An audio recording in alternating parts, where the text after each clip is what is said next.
Hey guys, what's up?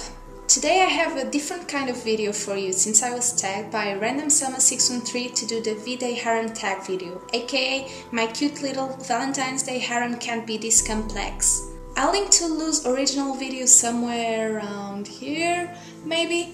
But long story short, there are some rules I have to follow. I have to choose characters for specific genres. They can't all be the same type, like they can't all be tsundere.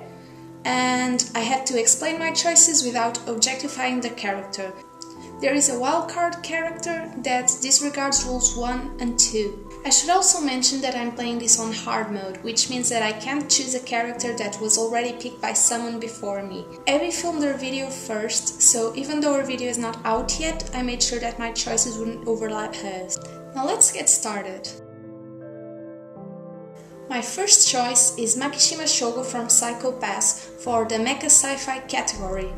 He is an amazingly written character. He's very intelligent, he's very cynical, he's very observing of the surrounding world, and he has a very high sense of justice. It just so happens that his sense of justice manifests itself a bit towards the psychopathic side, but for some reason I am extremely captivated by characters such as this. He criticizes mass mentality, is amazed by the dark side of humanity, and he is an extremely good fighter. Makishima also gets bonus points for being a bookworm, since he is the first and only character I've ever seen defending the value of books in paper format and quoting classics such as 1984. Action, adventure, fantasy and sports was a really tough one for me, since most of the anime I love fall in this category. In the end, I picked Edward Elric from Fullmetal Alchemist. Ed has a really strong personality, which is also something I'm drawn to. He is reckless, defiant and stubborn, but he also has a pretty serious side to him. He can be a pretty selfless person too, which we've seen in his interactions with his brother and Nina. I enjoy characters that are layered and complex like this, and Edward even has something to make him more awesome, which is alchemy.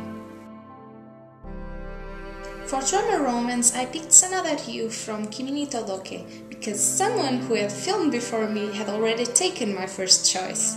Despite him not being the main character, and I know that most people wouldn't even think of him, I just find him so sweet.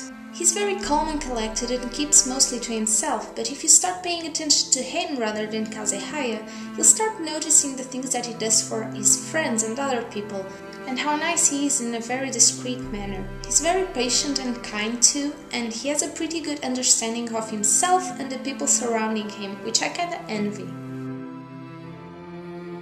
If you've known me for a while, you probably know that Lovely Complex is one of my favorite comedy romance series of all time, so it should be no surprise that I chose Otani Atsushi as my character for comedy slice of life. Otani is incredibly fun and earnest, and his expressions are delightful. He's the kind of guy that can always cheer you up and make you laugh and feel better. I really enjoy the duality between his childish, energetic, sometimes rash and rude exterior, and his sensitive, fragile, soft interior. And I even like it more that he is very driven by the things that he loves, such as basketball and umibozo, and later on what he decides to do with his life. So I guess in a way you could say this is my tsundere pick. Finally, the wild card, and that is Natsume Takashi from Natsume Yujinsho.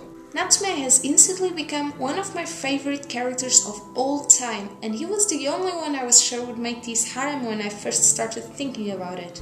For one, the series is so good, so perfect, so well paced, that you can see him grow in the smallest of details as a person as the episodes go on, but even without that, he's genuinely a good person. Even with him being reserved and having trust issues due to his past, even with him thinking that he may be a burden to people and fearing rejection, he always selflessly helps others, be it people or Ayakashi. And the fact is, he's no wallflower. He can grow stronger and speak his mind when the situation needs him to stand his ground. But most of all, he represents the beauty that is being able to trust other people. Hope you guys liked this video. Now let's tag people before I start ranting about the characters that I really wanted to include and couldn't. So I'll be tagging Arrow, Zack, Thalia, Pat and Zelda. You can find their channels in the description and they're all wonderful people, so check them out! until you guys get working on your videos, people. Bye!